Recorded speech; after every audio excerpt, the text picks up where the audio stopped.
Welcome to GLASTcast. I'm Dave Thompson, a Deputy Project Scientist for GLAST.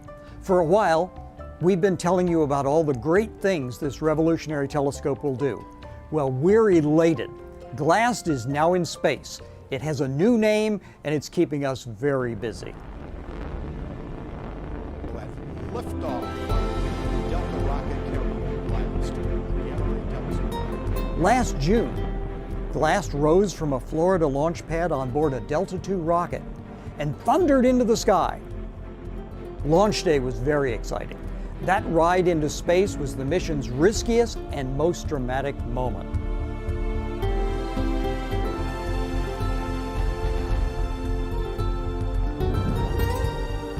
For 2 weeks following launch, controllers carefully checked out the spacecraft's various systems. Could GLAST communicate properly? Did it know where it was pointing? Were the solar panels and batteries providing enough power? Once we knew we had a healthy spacecraft, it was time to turn on the two science instruments. The Large Area Telescope, or LAT, maps gamma rays over the entire sky every 3 hours and is GLAST's main detector. The other instrument is called the Gamma Ray Burst Monitor, or GBM. It looks for spectacular flashes of gamma rays from, among other things, the birth of black holes far across the universe. With the instruments checked out and calibrated, there was one formality left: give GLAST a proper name. From more than 12,000 suggestions, NASA christened its newest observatory the Fermi Gamma Ray Space Telescope. The new name honors Nobel Prize winner Enrico Fermi, a pioneer in high-energy physics and astrophysics. His work provided the first insights into the powerful processes the telescope will help us better understand. So, what are we seeing with the Fermi telescope? Here's a quick look. With its first 4 days of observations, the LAT proved itself the remarkable instrument we knew it to be.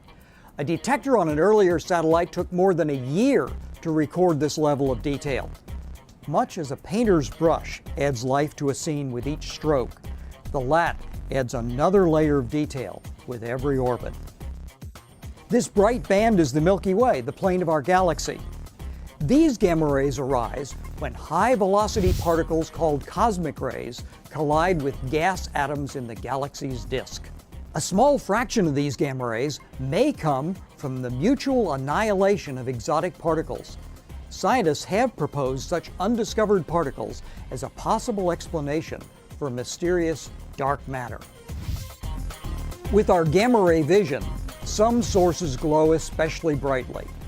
These are pulsars, the dense, fast-spinning, and intensely magnetic leftovers of exploded stars.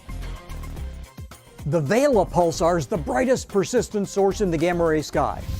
Although we don't know all of the details, pulsars emit lighthouse-like beams of radiation. When a beam sweeps past us, we see the emission spike or pulse, hence the name.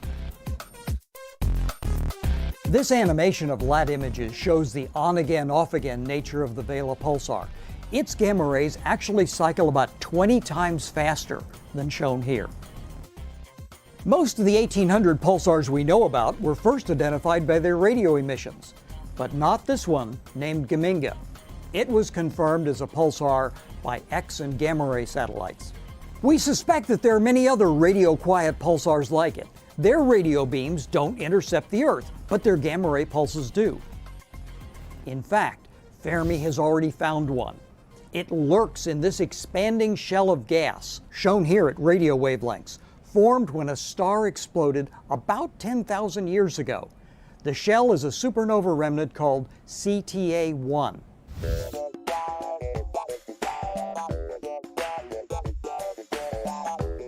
Everything about this X and gamma ray source said it was a pulsar, except no one had seen pulses at any other wavelength. But Fermi detected them. This is the first pulsar ever seen that blinks only in gamma rays. It radiates more energy, in fact, in gamma rays than our sun does in all forms of light. This is just the beginning. We expect that Fermi will discover dozens of new pulsars within its first year.